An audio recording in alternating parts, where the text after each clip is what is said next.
नमस्कार दोस्तों, आशा करता हूं आप सब बिंदास होंगे। मैं एडवोकेट एस के भंडारी एक बार फिर आप सबका इस चैनल पे वेलकम करता हूं। दोस्तों, आज एक बार फिर मैं एक नए करंट अफेयर टॉपिक के साथ आपके सामने आया हूं। दोस्तों, आप सबने देखा होगा कि पार्लियामेंट में जया बच्चन जी और राज्यसभा चेयरमैन जगदीप धनखड़ जी के बीच में जो आर्गुमेंट चला, वो आर्गुमेंट काफी हीटेड आर्गुमेंट्स में बदल गया, जिसके बदले में ऑपोजिशन इंडिया अलायंस जो है वो वॉकआउट कर गई राज्यसभा से। और अब इंडिया अलायंस जो कि ऑपोजिशन है, ऑपोजिशन ने ये डिसाइड किया है कि हम जो है नो कॉन्फिडेंस लेकर आएंगे राज्यसभा के चेयरमैन के खिलाफ। ये नो कॉन्फिडेंस मोशन कैसे लाया जाता है, किस तरह से लाया जाता है, इसी सब पे आज चर्चा करेंगे। आइए दोस्तों समझते हैं इस चीज को। जैसा कि आप सब जानते हैं कि पार्लियामेंट में जो है दो हाउसेस है, Lok Sabha Lok Sabha and Rajya Sabha.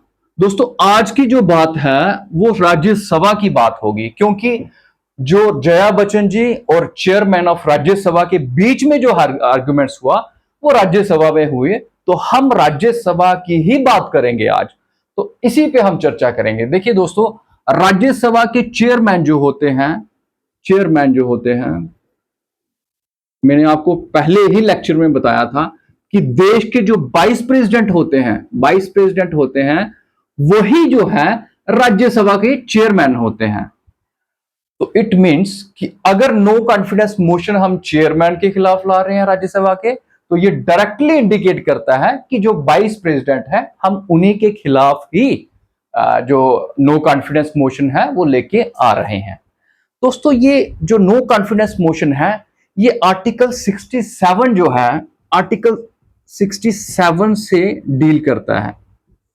Article 67 of the constitution इस प्रोसीजर के बारे में हाईलाइट करता है, बताता है कि किस तरह से जो वाइस प्रेसिडेंट है, जो हम चेयरमैन है राज्यसभा के, उनके खिलाफ जो है किस तरह से हम जो है नो कॉन्फिडेंस मोशन पेश कर सकते हैं। दोस्तों, सबसे पहले याद रखो, कभी भी नो कॉन्फिडेंस मोशन लाना हो against the chairman of the Rajya Sabha, तो सबसे पहले पहला पॉइंट याद रखना कि हमें 14 डेज का नोटिस दिया जाता है। 14 डेज का नोटिस जो है वो मस्ट है, नोटिस दिया जाएगा 14 डे का, ये याद रखना। नंबर 1। नंबर 2 आपको याद रखना है कि जब भी नो कॉन्फिडेंस मोशन लाया जाएगा तो वो हमेशा राज्यसभा में पहले लाया जाएगा। फर्स्ट इंट्रोड्यूस इन राज्यसभा।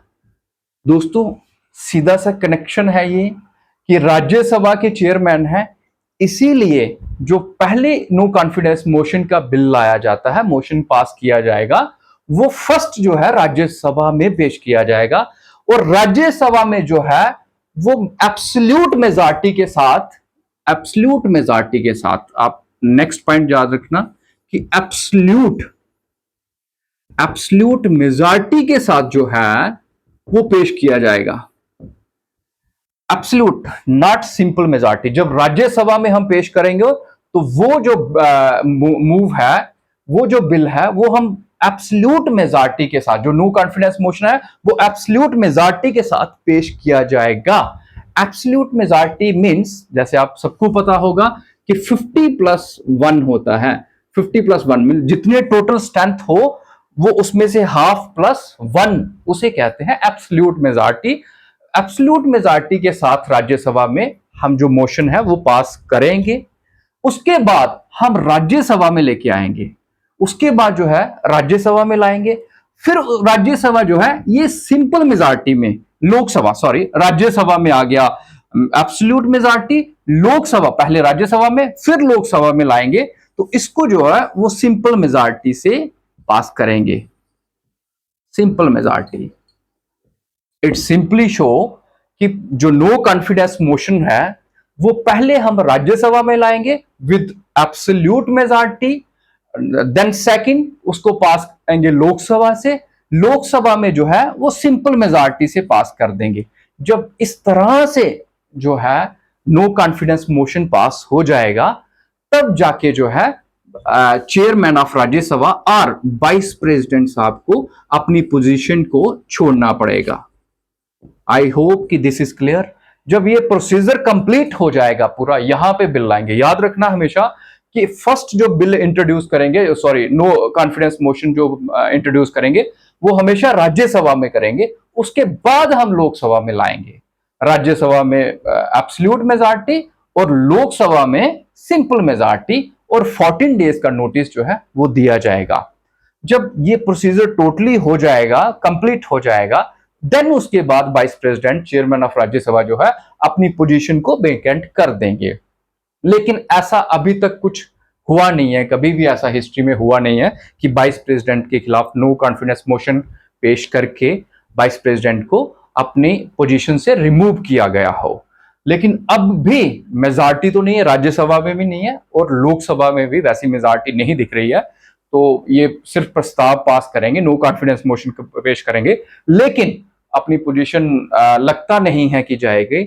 लेकिन ऑपोजिशन को भी पता है ये सारा, उन्होंने, इंडियन अलायंस ने ऐसा कहा है कि हम ये बताना चाहते हैं कि जो चेयरमैन है राज्यसभा के, वो अपना काम जो है वो ठीक ढंग से नहीं किया जा रहा है, वो कर नहीं रहे हैं। जैसे कि कभी उनकी आवाज को बंद कर देना, ऐसा सुना जा रहा है कि जैसे लोकसभा में और राज्यसभा दोनों में जब ऑपोजिशन के लीडर बोलते हैं तो उनका माइक को बंद किया जाता है। तो इनका मकसद सिर्फ ये है कि ये नो कॉन्फिडेंस मोशन पेश करके हम बता सके कि आप जो है अपनी चेयर का सही से इस्तेमाल करो और हमारी आवाज को दबाने की कोशिश ना की जाए, जो कि ये इंडियन अलायंस ऑपोजिशन का ऐसा मानना है। लास्ट पॉइंट दोस्तों ये याद रखना कि जब ये रिमूवल हो जाती है तो ये कहीं भी सुप्रीम कोर्ट में चैलेंजेबल नहीं है, इसको चैलेंज नहीं किया जा सकता, चैलेंज नहीं होता। अगर एक बार वाइस प्रेसिडेंट रिमूव हो जाए तो दैट इज फाइनल, ये फिर फाइनल हो जाता है।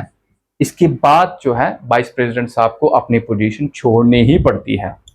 आशा करता हूं आज का टॉपिक भी हर टॉपिक की तरह आपको अच्छे से अंडरस्टैंड हुआ होगा।